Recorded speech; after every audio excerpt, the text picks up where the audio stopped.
Hey, this is Mark Stearns from Vile Genius Games, and you're listening to Mark Who 42.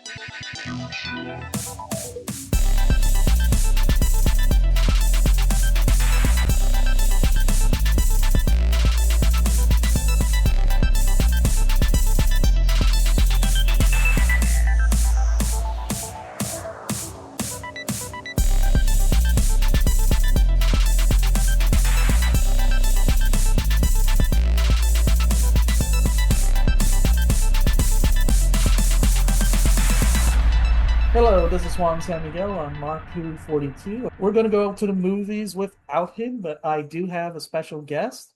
Introduce yourself, special guest. Hi, I'm special guest Kim. You might have heard me before. I'm in Kissimmee, and I'm very excited to be here.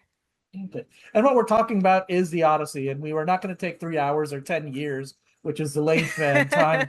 Actually, I should say 20 years if you count the Trojan Wars. Yeah, there you go. But no, we're going to take a look at this film. We're going to start talking about how we got our backgrounds of the Odyssey, and then we're going to talk a little bit about the plot, favorite parts, and final thoughts. So, Kim, let's start with you. What was your background with the Odyssey before you saw the film?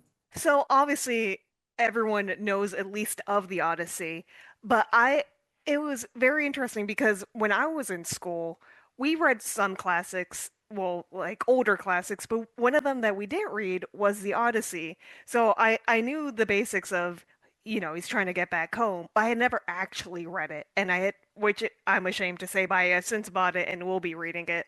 Um, but I never saw a movie, so really, I was going into this with completely fresh eyes, um, and I know there was like I knew there was going to be a Cyclops. I knew there was going to be a horse, things like that, but I didn't know anything else. Okay. Hey, when you said you bought it, did you buy the Emily Wilson? No, I did extensive research after the movie to see which version kind of lined up with what I wanted from a translation, and I settled on Lattimore. Oh, okay. Why? But I I'm did just hear curious. a lot of praise for the Wilson, and so maybe after I finish reading this translation, I might check out her translation too. Okay. Well, that leads you into a segue for a little bit. I don't know how much of a tangent this is, or if it even is a tangent. Hey, for those people who don't like Emily Wilson's review of the movie, hey, deal with it. That's her opinion. I it was 4,000 words. I skimmed at it and I go, oh, okay. That's her take. We're gonna have our takes, and we're all Exactly. don't go doxing her or doing stupid things like that. And just hey, live and let live. I'm kind of surprised Nolan just didn't take her out to lunch, before she made the movie and just pick her brains. I thought they'd do that sort of thing. Anyway, my background is a little bit more. I don't know if I fully read it. I mean, I think in pop culture, you all know about the Trojan horse. I mean, even Doctor Who in the '60s did a Trojan Wars episode. They probably did have Odyssey. Sadly, that episode is currently lost in time and hasn't been Really? animated yet. Oh yeah, it was called The Myth Makers. And actually, Wow. that's how one of the companions leaves at the time. Vicky, the companion, So decided to marry a if it Greek. was, did it air then? No, what a missing episode is, unfortunately, and this Like it's Mark, lost media. yeah, Mark, you'll love it. Doctor Who content. Yeah, no, unfortunately, Doctor Who, the BBC wanted to recycle videotape, and once the syndication to the British colonies had run out, it wasn't until the '80s people found out about this, and there was a huge uproar, and they Wow. and they found out. But there at this time, there are 97 episodes of Doc. No, 95 episodes. 2 episodes were found this year. There are 95 episodes of Doctor Who that are still missing. And in a recent 95? 95, but they're Oh all the my black and white. God. They're from 64 to That's so sad. 64 to 69.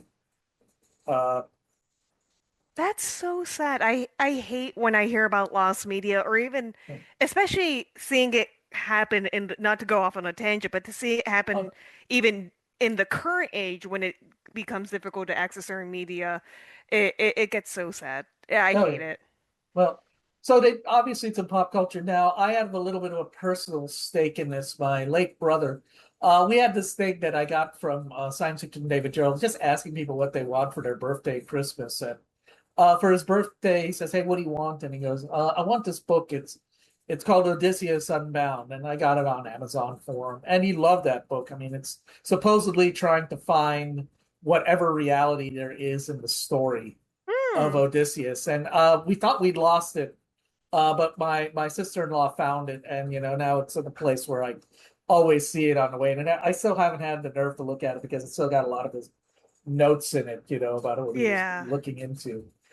But there was also a 1997 Odyssey. Now, the fact I couldn't find out was there was some guy in the late 90s, and I know how old you were, but I don't know if they reran this or maybe teachers use this as an educate. But there was some guy.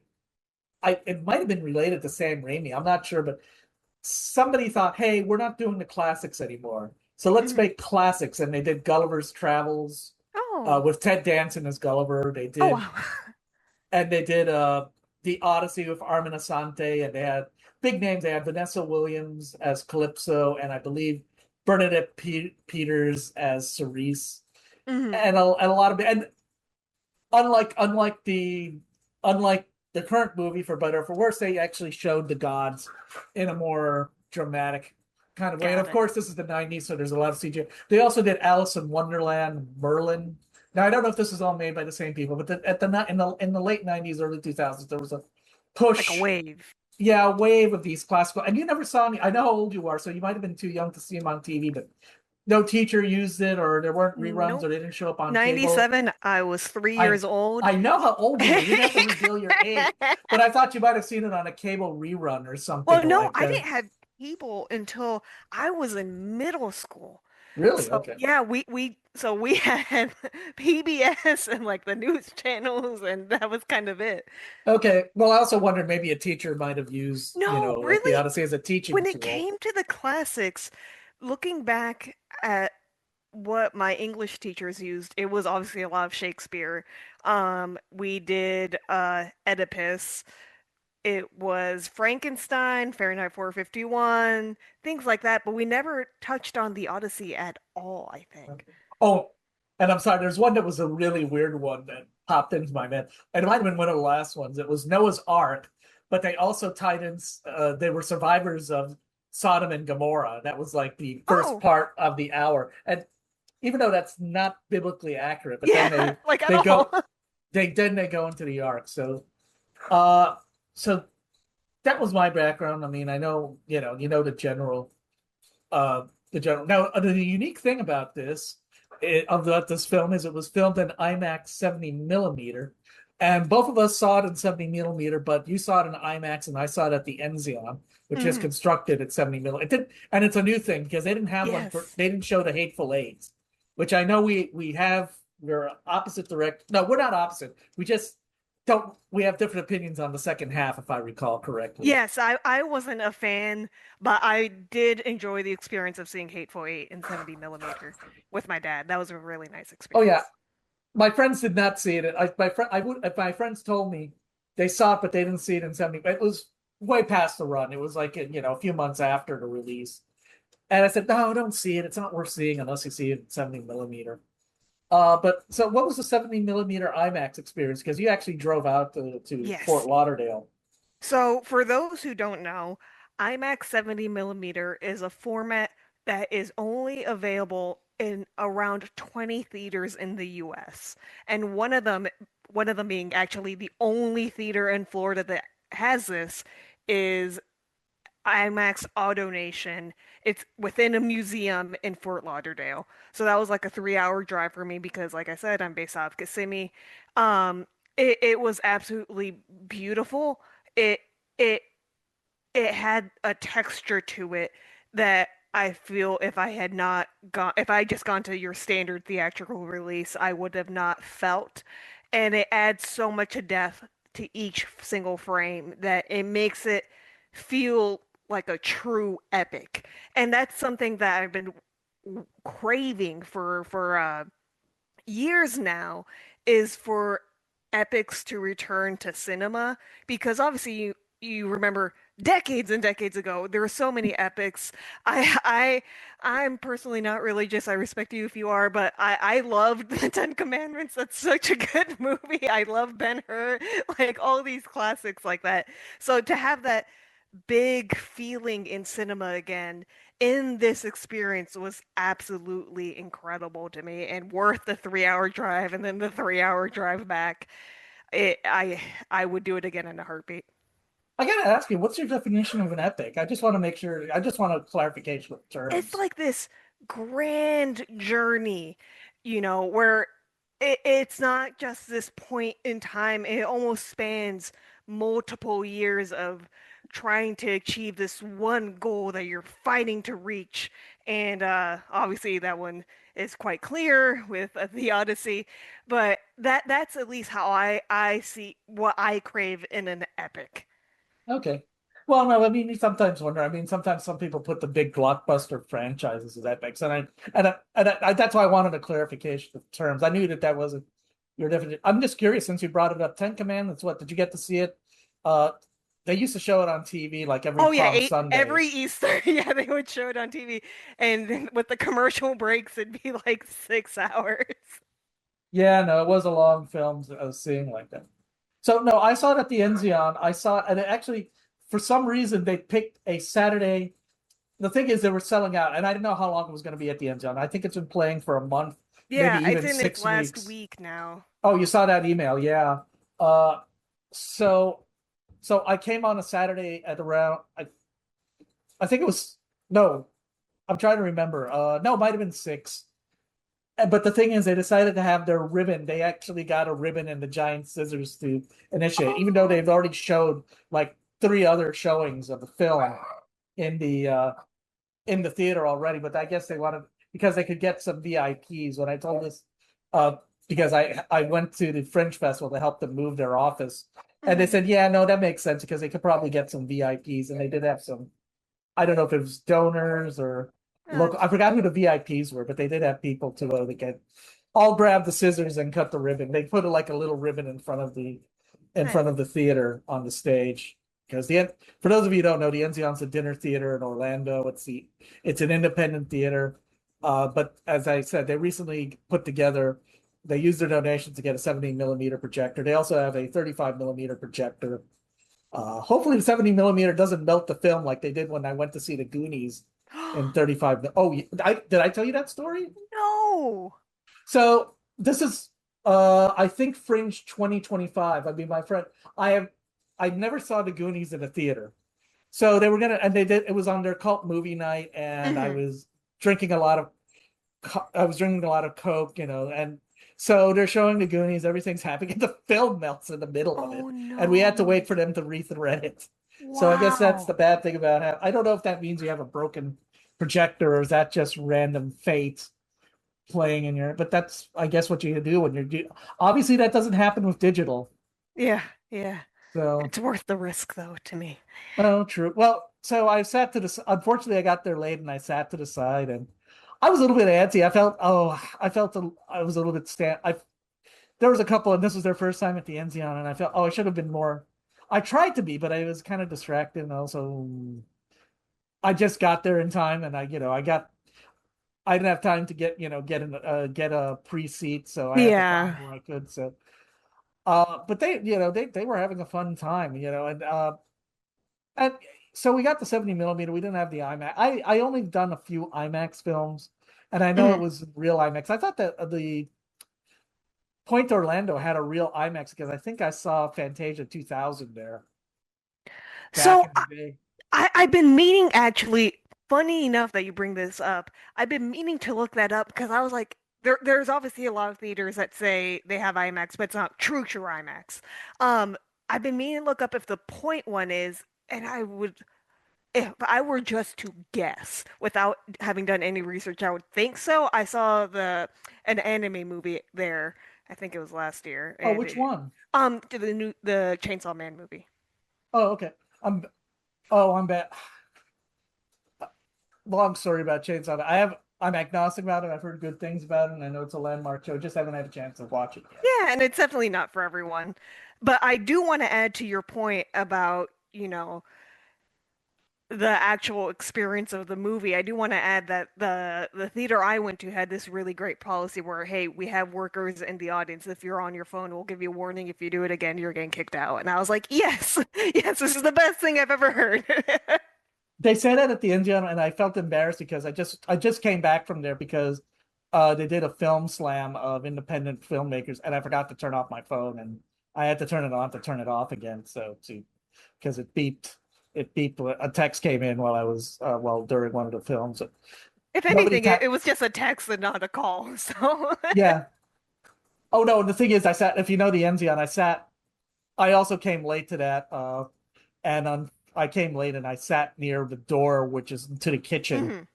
and so nobody got me for that, and it was bad. It wasn't bad to see it. So that's enough about the technology about watching the film. Let's talk about the film itself. I mean, the film decides.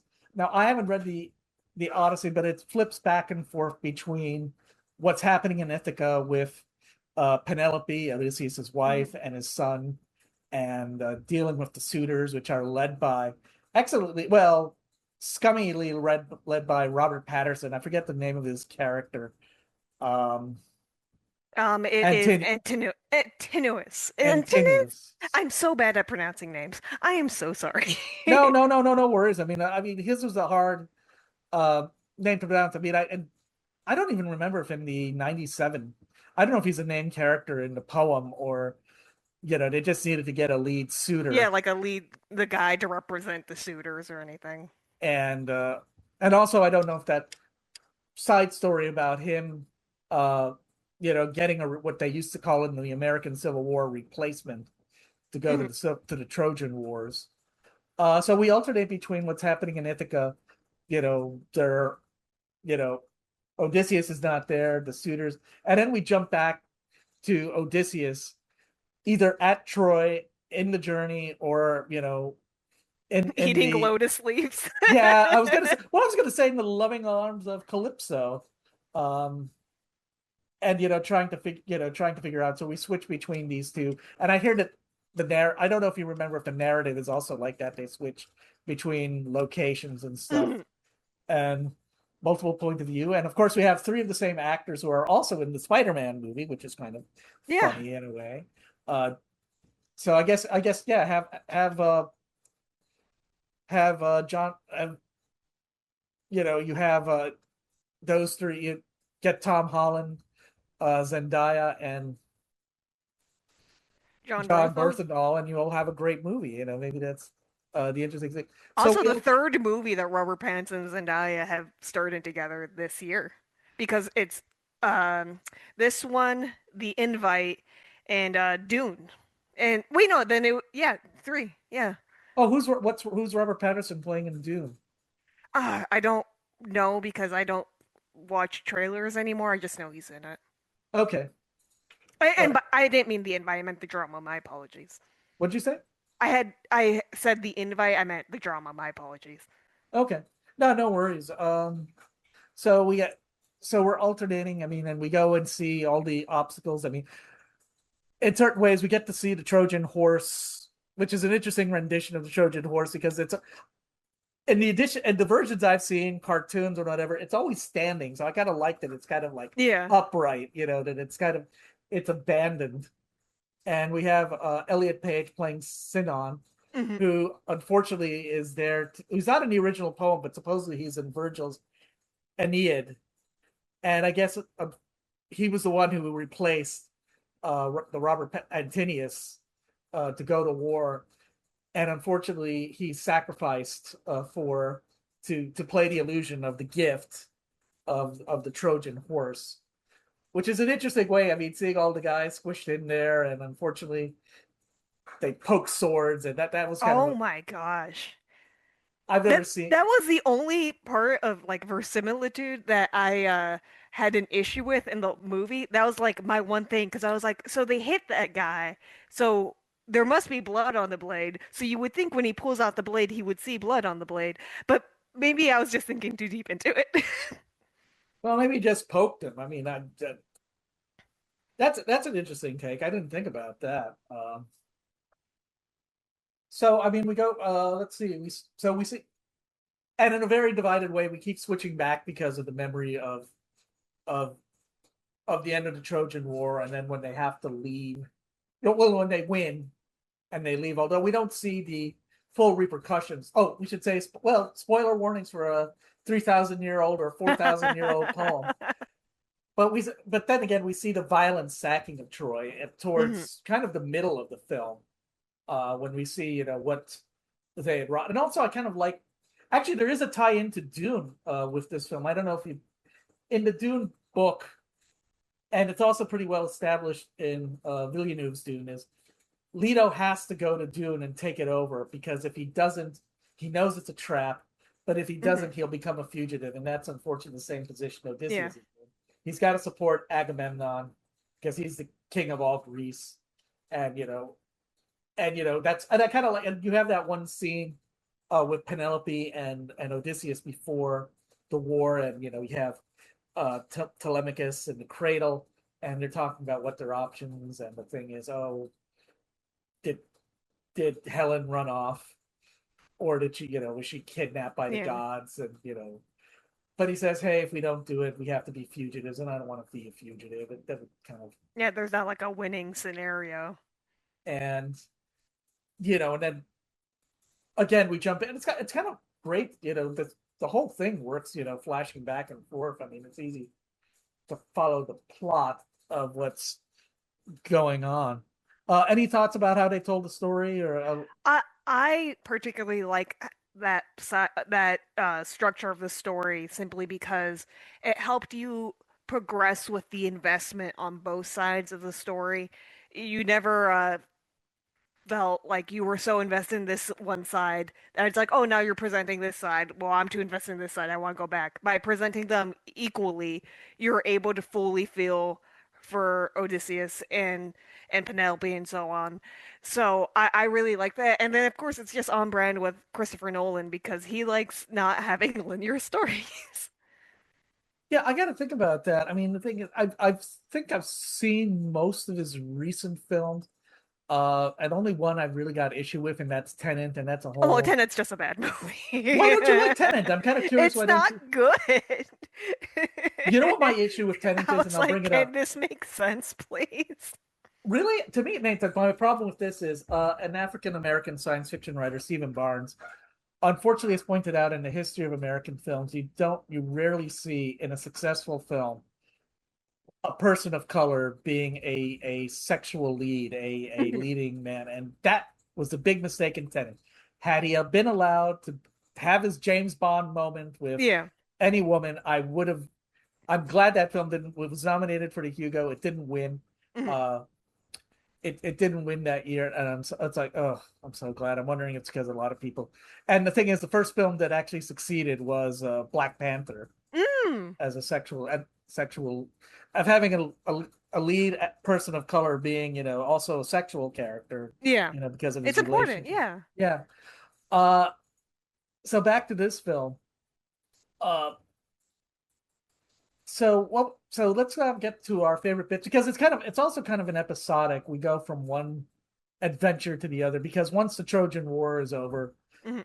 uh, you know, we all got to go back to Greece, and they decide to go a different way. And unfortunately, Odysseus is not having a good time of it. Yeah, Uh, like my dude, like just stop shooting cyclopses in the eye. what do you think about the Cyclops scene? I mean, that was. Oh my God, I love that scene. I think that and the witch scene were my favorite parts in the movie. Because I've never seen Christopher Nolan venture into horror. And in those two scenes, I was like, I'm genuinely creeped out. I genuinely am. And I know he had expressed interest recently in diving into like an actual horror movie where that's like the main genre of it. And before I saw the Odyssey, I was like, I don't know about that. But then I saw those two scenes, I was like, all right, no, never mind, I'm on board. Okay. No, I liked it. I mean, the thing, you're kind of the Cyclops scene is going to come up, and Would you have eaten the cheese? Actually, that was the question I've heard No, brought up. no, I'm not gonna just look and be like, oh wow, a giant bag of cheese in this place I've never been to, which is clearly someone's home. Let me grab a giant chunk of cheese and eat it. Absolutely not. Absolutely not. I wouldn't even do that in like a friend's home and be like, oh, is this your cheese bag? Let me grab some. I didn't think about it like that. I just felt about. I mean, I felt bad for them because of bad luck. I mean, they were running low on stores, so they Yeah. had to go and find provisions. I forget what happened. Wait, did they go to Cyclops Island before the island of the people who torched their own homes because they were afraid of? That was first, and then he was like, I don't know, man. I don't think what you're gonna like what you find when you keep going this direction. And Odysseus was like, nah, I'm gonna keep going. And that's when they dealt with the Cyclops and then really tall people and a witch and cows. That okay, that is true. I mean, I kind of liked that it, was a practical effect. Yeah. That it was apparently a giant puppet, as I hmm understand. And also that they changed the typical design of how you see Cyclopses. Cyclopsi? What's the plural? Cyclops? Cyclopses? Cyclopses. Yeah, I liked how they changed the facial design that you typically see in media for a Cyclops. I appreciated that. Yeah. Well, I mean, really, I mean, what? I mean, the thing is, they decided to go vertical rather than horizontal on the eye. Was that what they changed, or? Yeah, so then it kind of changed the nose structure as well, where it just seemed more realistic. Where that's something I always had issue with when I saw Cyclops in media, where it's like people are just looking at it as if it's a person and all that's changing is there's an eye in the center. It's like, no, that would dramatically change the structure of your face. Like your nose is not going to be the exact same because now it's right above like it's right under where your eye is. So I liked that they switched it up a bit for that. Okay, when you brought that up, all that came into mind was, are you a fan of Futurama? Because I Yes. always like the design of Leela. Yeah. Yeah. We're a Futurama household for sure. Oh, that's good. I'm behind. I think I missed the last few seasons. One of these days, maybe on Christmas, maybe I'll catch up. Oh, there you go. So, and then we also have the logical trap because unfortunately, the Cyclops is the only one who can open the door to get them out, and hmm that gets him into trouble. And that comes up with a logic puzzle of them trying to get out and having to pretend that they're sheep after they blinded Mr. Cyclops.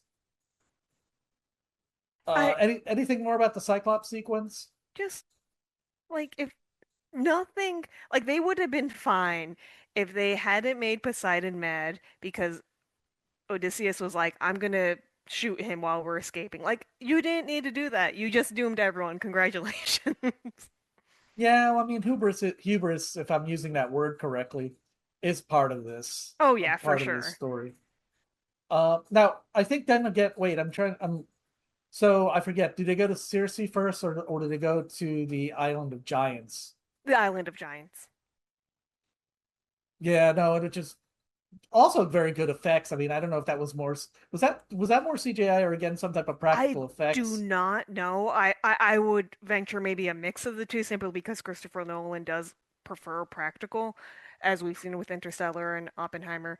But I don't know personally. Also, I just like to say from my perspective, I'm 5'2", so everyone's a giant to me. So Well, I now you make me because I'm 5'2", but and I forget. But the thing is, when we see each other, you're usually in boots, and it always confuses me. So yes. at least I was officially measured one time for the government at 5'2". Oh, there you go. We can be 5'2" buddies. All right. Uh, yeah, and that was a good action sequence, particularly when you find out you hear about this. Uh, you see this odd thing, and you realize it's a child, but it's a humongous child, and then then they get attacked, and they get they get into trouble, and they try to get back. Uh, they try to get back to their ship, and then so the next island they come on and goes, "Hey, you hunt. We'll scavenge, but Yeah. we've had. We think you should go off on your own for a little bit and let us try." And unfortunately, so what did you like about the Cerise? Well, one, I just think she's a fantastic actress. I really, really do enjoy her. And two, it's just the creepiness factor and also the effect of walking in and Odysseus is starting to piece together what's happening, but he doesn't fully understand. He's like slowly piecing together, but the whole time you're like, no, you must understand. Like, don't eat this food, which obviously he figures out and he doesn't do. But I quite would actually enjoy just being a little pig on an island. I think that Oh would be fun. God, no. Yeah, Of all no the animals, bills. No bills, nothing to worry about. Now you don't have to go on a boat ride back home and maybe that. You're just a little pig on an island. I'd rather be a dog if I'm going to be turned. I mean, that was actually the other interesting things because I like when he's walking around and he sees lions and he goes, I don't Yes. think these creatures belong in the Mediterranean. I mean, I'm probably analyzing it. And, and of course, he kills a deer. And then I guess the rules in this universe is when you die, you'll revert into your true form.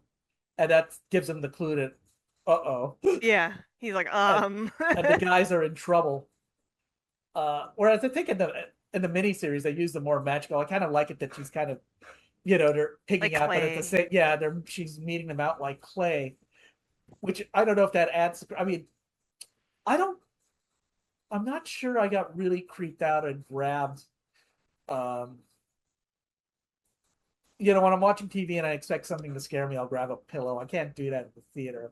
I Yeah. guess I could bring a pillow and nobody would. Yeah, there you go. Just bring a pillow next time. I would have done that for the Babadook I if love I the could. Babadook. Oh, you should. There was a joke on the president. Are you familiar? Are you familiar with Rick and Morty? Oh yes, yes. I haven't seen it and I'm like 8 billion seasons behind them. Okay, they did a spin-off on President Curtis, Mhm. and President Curtis's wife is kind of for monsters. She made peace with the Candyman, and Oh. I think she was the mayor of New York. This is last week's episode. She made peace with the mayor of New York.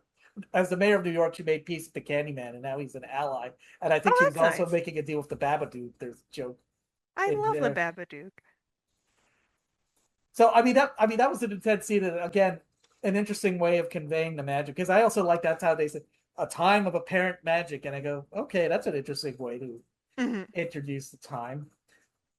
And the fact that he outwits her, and then at the end when they only take the vegetables and they don't eat the meat Yeah. to keep them going.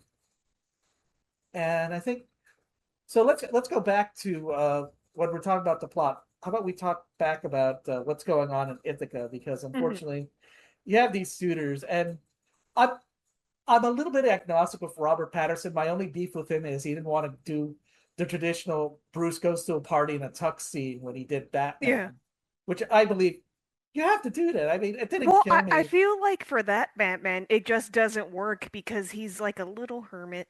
He's a little hermit. I guess, Also, but I he's think, like my husband, so like Robert Pattinson can do no wrong. Like he could or stab me, and I'd be like, all right, well, I probably deserved it. no, no. I mean, as I said, I'm agnostic about it because I don't think I've seen a lot of his films, and not just because I was avoiding him. It's just that I never saw the Twilight series because I wanted to read the book first, and this is a story I don't think I've told on this show. I might have told you. The thing is, when the movie was about to come out, and I heard all this uproar at Comic Con because apparently women overran Hall H, uh, the the all the books in both Orange and Seminole County in Florida, they were all checked out. Oh wow. So I didn't go to see the movie. And then a friend of mine had a copy and had the omnibus edition. So I read them and I wrote a review. And I thought it was a good romance. I thought it did what it was supposed to do, and I was intrigued by it. And I was turning the pages. I didn't ever want to give up. So I I I haven't, but I thought he was. Since you're more familiar with his career, is this the sleaziest he's ever been as a character? No. He played a really? No. I would say the number one that comes to mind is he's in this movie called Good Time. And he is not a good guy.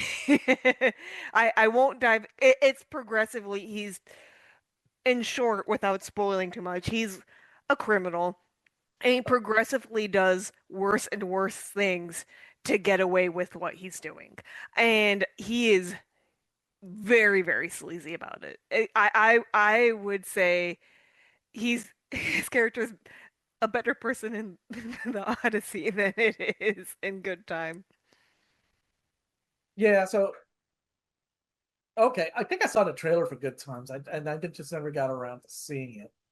Um, but here he is. He's the leader of all these suitors who want to marry Penelope because they want to declare him legally dead, and they continue the myth that Penelope is sewing, I believe, her father-in-law's burial Hmm. his shroud, I should say, his shroud. And of course, she's unstringing it to get, buy some more time.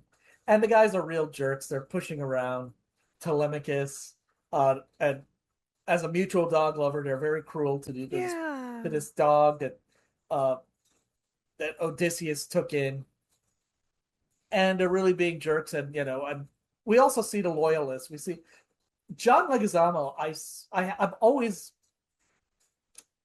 on the Daily Show, sometimes I feel he gets a little bit obnoxious. And the second role I saw him in was playing an obnoxious doctor on ER. Oh, And and the thing is, I'm one of the few people who like that, who like the Super Mario's movie because they got a song from Roxette out of it. And mm, it was also kind of experimental. Most people say it failed as an experiment. And we see him as he's a blind former servant of uh, of Odysseus who's trying to help Telemachus out, and he also gets pushed around. yeah. Uh, so we see this horrible stuff, and also them trying to deal with the crisis. I mean, Penelope, unfortunately, queens have no power in this world, so she's trying to make the best of it and trying to hold out for hope that he will come back. And Telemachus tries to take action by going to see Menelaus, who's the king of Sparta and Helen's husband. And here's great stories. That if I do I recall correctly, is that how he finds out what happened on the last day of Troy, the sacking of Troy? Is that how we were introduced Yeah, so to it? pretty much, if I'm remembering correctly. But then John Bernthal's character is essentially like, I don't know what happened to him after that. We went our ways. Okay, but that's how we get introduced when we see the sacking of Troy, which is Yes. traumatic. Hey, and unfortunately, we see that Agamemnon just one of the reasons that was bantered forth in that really great scene between Penelope is Agamemnon just wants Troy's power over the Mediterranean, or at least control the trade Mhm. routes that it has power over. And it's like, hi, Menelaus, we brought your wife back, and now we sacked Troy. It's a uh, and then of course on the way back, and of course we'll talk about that a little bit later when we get back to it. Now now we go back to now the telling of these back and forth with what's going on. We see we see Odysseus with uh, Calypso. with Calypso, and he's trying to remember, and she's drugging him, and she's questioning whether it's worth remembering. And this is how we get the flashback. So after Circe, is that the sirens? No, they have to go to the land of they have to go to Hades Yeah, so they first. they go to Hades, or is the Sirens first? Because isn't right after Hades when they deal with the whirlpool and they're like, Oh yeah, you're or right. yes. So I think it's the Sirens first. And Odysseus is just like, nah, I want to hear him. Well, I think that shows I think one of the classic traits of the Greeks is their quest for knowledge, Yeah, and I think he just wanted to hear the siren song, and yeah, so he could say that he heard it, but made sure that the yeah, men were safe. But I really do love the scene. I love the lighting and the whole of these individuals coming out of the earth. yeah, And we get the next big thing scene because Sinon gets to say his piece, yeah. uh, Oh, and so his good. anger to Odysseus, for having set him up Hmm. to be the decoy, or to at least prove the sincerity of the horse so the Trojans would take it in. And he also gets advice from Agamemnon, who unfortunately did not meet a good end, uh, which is disappointing because on the show Babylon 5, my favorite spaceship from that show is named the Agamemnon. It's an Earth class destroyer, Oh, which is powerful and has a rotating cylindrical section because they don't have magic gravity, as I like calling it. So I didn't know that he met that horrible end that unfortunately a woman scorned because I sacrificing mean, your like I don't even blame her. Yeah, dude, like kill him. Like he sucks.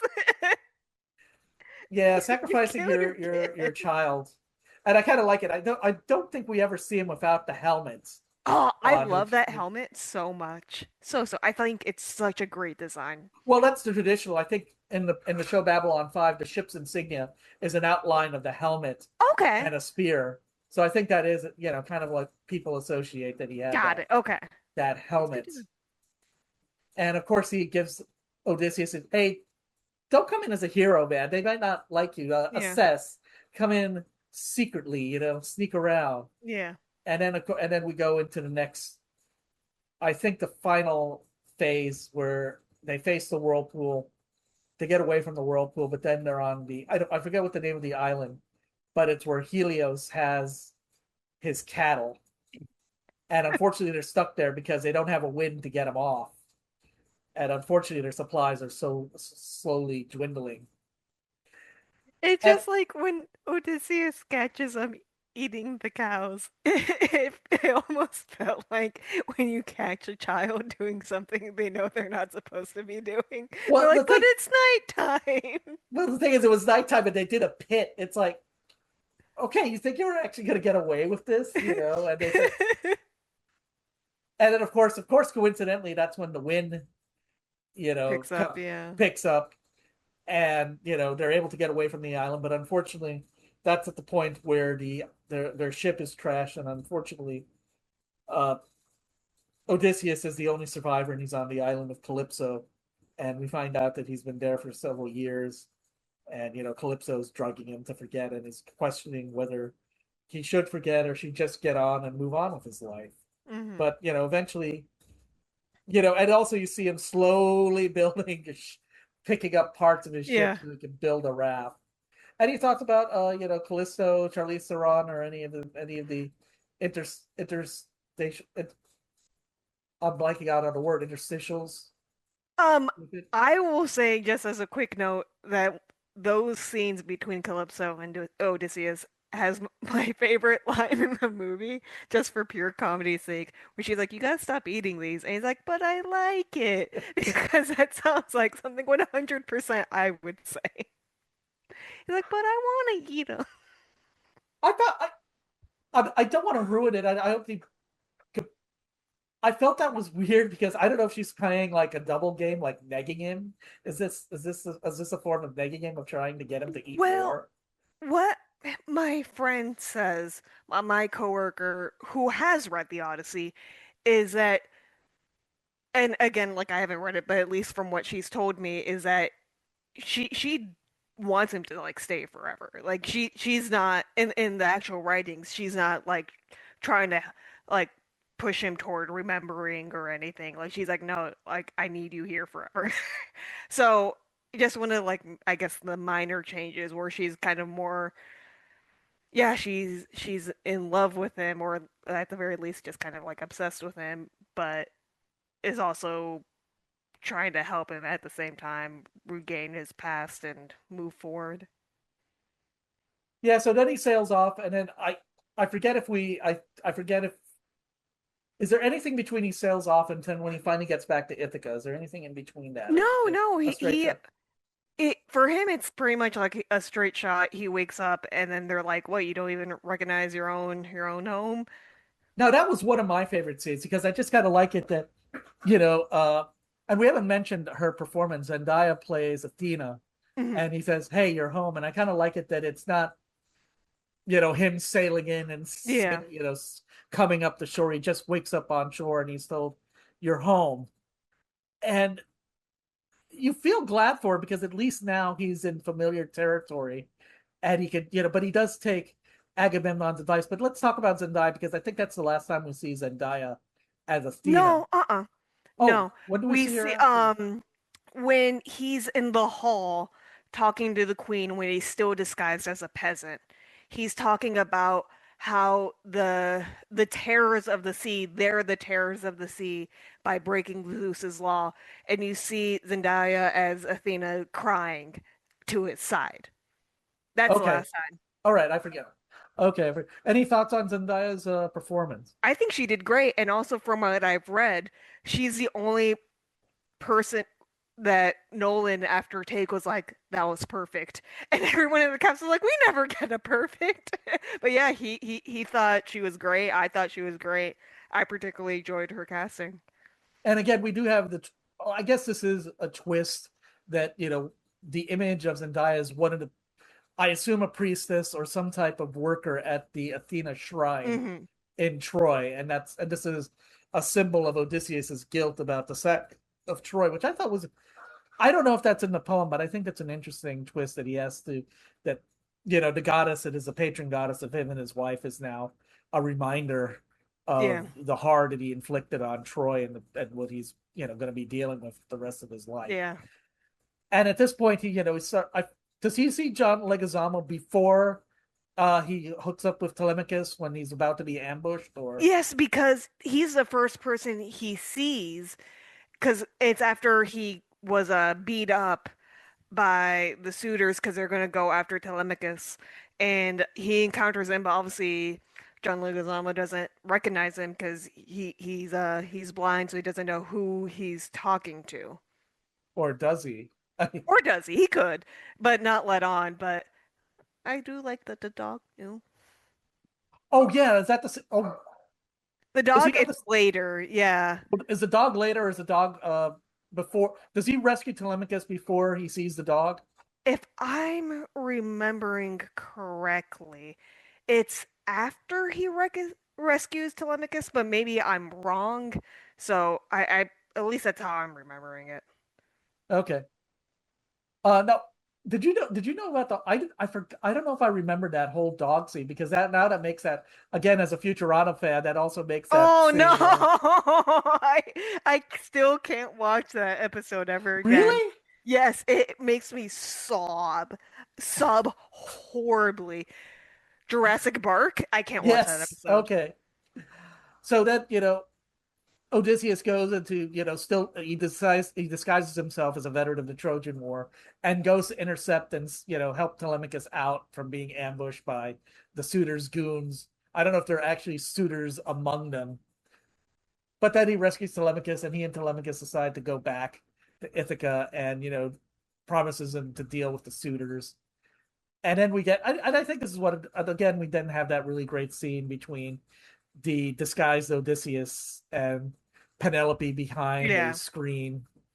And of course, we know she's figured it out. Oh yeah, The yeah. service has figured it out. I mean, now we're getting into the last part of the film where the suitors are going to be taken care of, and that great action sequence where she decides to put all the suitors to the test, that if you can thread the bow of Odysseus, then okay, it's all over. You can marry me and Yeah.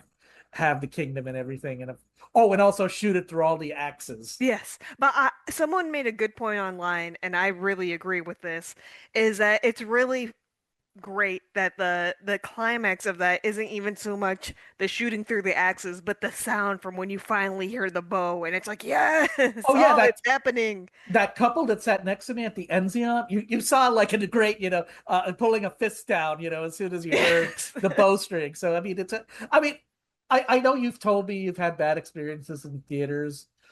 Have you had experiences like mine? Like, I think I remember when I saw the Elmo uh, documentary, and when they showed the fact that the puppeteer who played Elmo also was in the labyrinth, and you see some people wooing, you know, uh, that he did Labyrinth or stuff like that. One of my biggest theater experiences is when uh, in the first Planet of the Apes movies, not the Burton one, but the first one Mhm. of the new series, when Caesar says no, which I wasn't expecting. The trailers did Oh, not okay. imply that apes were going. Oh, you haven't seen it then. No, no, no, no, no, no. But So the I've only ever seen the very original one. okay, no. So the thing is, the trailers did not indicate that these apes were going to speak. So Mm. there's a climax, and I just remembered, and I forget what our rating was, but somebody reacted next to me when we saw it, and this was kind of like at a midnight show, an opening day show, and the guy goes, "Oh, you know what? When you hear that he make." So I mean, I forget. Have you ever had positive experiences like that? The audience reacting in an appropriate way? Um, no. All right, fair enough. It's been a lot of bad I experiences, hope or you just get. particularly funny ones, like when I saw Midsummer and it's the cliff scene, and that happened, and the only other person in the theater walked out. That made me chuckle. But I've never had one where it's like, yes, the audience is really bonding, and we're all here for this. Okay.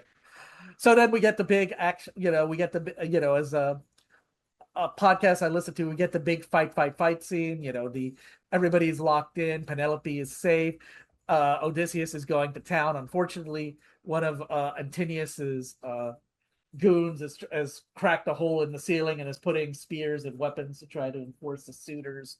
But we get a great fight sequence, and Telemachus gets to show off that he's finally earned his right. He gets to beat up the suitor, or the suitor ally in the ceiling, or Yes. well in the floor above, and get him so he stops sending weapons, and Tinius gets his just desserts. Any thoughts about the ending fight? I thought it was great. And I like that they didn't just make him overpowered. There was moments where it's like, oh, is he gonna like get over? Like, is Odysseus now gonna fall because there's so many people here? Where it's not the whole time where it's like, oh, he's just unstoppable. So I did appreciate that it wasn't just an overpowered level type of Well, situation. and I think that's the last kind of twist in the film, because he does get injured, and he does take care of the suitors, but it looks like, but then we get the last scene which shows that he's got to follow what he found out in Hades, that he has to go out to the west Yeah. and honor, and just Telemachus is now of age, or he's now, he hands over the kingdom to him, and he and Penelope get to go to the west and you know pay their respects, and that's the end of the film. I mean, Hmm. I was satisfied. I mean, I don't know. I mean, we're pretty much into it. I mean, should we talk about final thoughts or any opinions about the ending? Yeah, I mean, I truly, truly, really, really enjoyed this. I I think Christopher Nolan, with Tenet aside, has been on a great, great run as a director, and he's really, when he first started out, he had his style, but he hadn't really honed it in. But I think since you started seeing it with the Batman trilogy, but then once you got to like Interstellar, it really started. He honed it in, and he has his style, and he has his filmmaking voice that I think is so powerful. And God, I loved it. I really loved it, and I can't wait to actually read the Odyssey now, since my English teachers never had us read it. Well, it's always kind of. Um, I mean, I think I had to read part. No, I might have read it for another class. I mean, I think unfortunately that would have been a nebulous part. I mean, at least when I was going to school in Dade County, 11th grade was American literature, and 12th grade was British literature. Interesting. It was not like that for us at all, and Really? I was in Okay, Miami-Dade as well. Yeah. maybe what did you? How did they break up? What did you read in We, your junior year and Well, it senior was year? never for us, it was never like, okay, we were focused on this type of literature this year. It was by 11th and 12th grade, it was like the AP English and then AP literature classes, and that was it. It wasn't okay, this year it's 18th century or anything like that. Okay. I mean, I was blown away. I mean, I was expecting to be blown away. I mean, actually, we haven't talked about. I mean, we haven't talked about Matt Damon, Odysseus himself. I mean, I think. I mean, I gotta respect him because he decided to grow his own beard, Yeah. to make himself more look like I forget what century this is, but an ancient Greek king. It made it. Yeah. Wait, I forget when he's in Ithaca before he leaves. Is he bearded, or does he grow beard when I mean, he he goes has on Trojan facial Wars? hair, but it's not like extensive like it later becomes. Yeah, and you got to give him commitment. I mean, because obviously you can't do much. I mean, you got to go out in public, with your beard, and even though, I mean, unfortunately, well, I shouldn't say that. I probably gave it. You've been seeing a lot of long beards recently. I mean, I think post COVID that was a thing. I Yeah. could be wrong about that. If you just observe men, for some Oh yeah, reason. no, my husband for a while had a very, very large beard during COVID. And so no, I thought he did. I thought he did pretty good. I forgot that he was in. I forgot that he played General Groves in. Uh, and Oppenheimer. This is because Yeah. Nolan has created a repertoire. I mean, I think Anne Hathaway and Tom Holland are new. I don't think he's used them before. Or Anne Hathaway, she was in Interstellar, and she was in Batman, oh, the I third one. forgot about Interstellar that she was No, in. Tom Holland's new for Nolan. And Lupita. Lupita, I believe, is new as well. I don't remember her being in his other movies unless I'm forgetting, but I believe she's new for him as well. So yeah, no, I usually expect. I mean, I usually expect big things from Nolan, and I'm usually impressed. I mean, that's why I was probably disappointed that he decided that disappointed in Tenants Hmm. as it was, and of course that was a big attempt to bring people back into theaters after COVID. Yeah, yeah. Uh, so also the locales are really great. I mean, I forgot if I mentioned I really like the locale. I mean, the creation of Hades, Oh which yeah. I think the thing is, I was mentioning another podcast. I think it was the Hugo podcast when I talked about TV shows and movies. If you get anything that doesn't look like Vancouver, you've got me, because that's what you see in a lot of American or American. Everybody goes to Vancouver Yeah. to shoot, so having those Yeah, it's very unusual distinct locales. landscapes that you're seeing. Yeah. And so I think we're going to see the greatest adventure. We saw the greatest adventure. One of the great tales of all time, and I think that's about it. Um, Unless you got any other closing thoughts. No, just I would really love to be turned into a pig and just stay on an island. I would really enjoy that. If someone could make that happen, just hit me up, please. Well, Thank one you. way, well, you go to Japan and you eat food. You see food right out there. Oh, And this is fresh. I got what you were saying. I get No, it. no, I have to think about this. I'm doing a panel. I'm going to make us both feel old. Spirited Away is 25 years old, and we're going to Oh talk my about it at God. Worldcon. In fact, I Oh got my an email God. as of this time of recording. I got an email from the lady who's chairing that panel, and she just wanted to let us know, hey, give me your bio and any Mhm. information so we could prep up for this panel. I'll probably try to at least. I'll give her my standard bio. So me, I just like any. I love any story which is about a guy or woman trying to get home. I mean, Yeah. It's a classic tale. it's a classic tale, and I just like it when hey, you're home, and it's like, oh, I'm home. Hey, great, and the motivation. Hey, so Kim, anything you want to plug right now, or anything you want to let us know about what's going on? I mean, I'm if you want to follow me on Instagram, you can find me at I am Kim's Instagram. Whenever I watch a movie, if it's the first time I'm watching it, I always post in my story, so I'm always happy to discuss film. I love film. It's one of the things that brings me the most joy. So feel free to reach out. Okay. Hey, Mark, I'm giving you a short episode this time, so don't complain about editing it. You might edit that out of me being snarky about it. See you all next time on Marku 42. Hi, I'm Mark Baumgarten, and before we go, I just want to let you know that Dragon Con is coming up from September 3rd to September 7th this year, 2026, in Atlanta, Georgia. Dragon Con is one of the biggest conventions in the United States. It's a great convention. I've never been there before, but you know what? As of Marku 42, I'm going this year. They've got some great guests. Unfortunately, the Doctor Who guests have canceled. We're still trying to see what they can do. But there's a Battlestar Galactica reunion. There are people like the Star Trek people. Jim Butcher, he's a great author. James Callis, again, Battlestar Galactica. They've got the cast, the living cast of Land of the Lost, the original show, including Kathy Coleman, who played Holly Marshall. This is going to be a great, great convention. You like Dungeon Crawler, Carl? Then you should come because Matt Dinenman will be there. There's some great guests here, and you're going to love to go. For more information, go to dragoncon.org. All right. Oh, one last thing. Florida Geek Scene is an amazing site. We are hosted on there, one of our hosts. Go to floridageekscene.com and get your podcast needs and sci-fi news in the state of Florida. You've been listening to Marku 42. Your hosts, Mark Baumgarten, Vicky Jakubowski, and Juan Sanmiguel. If you'd like to leave a comment for us, please email us at marku42.42@gmail.com. Marku 42's Universe is produced and directed by Mark Baumgarten.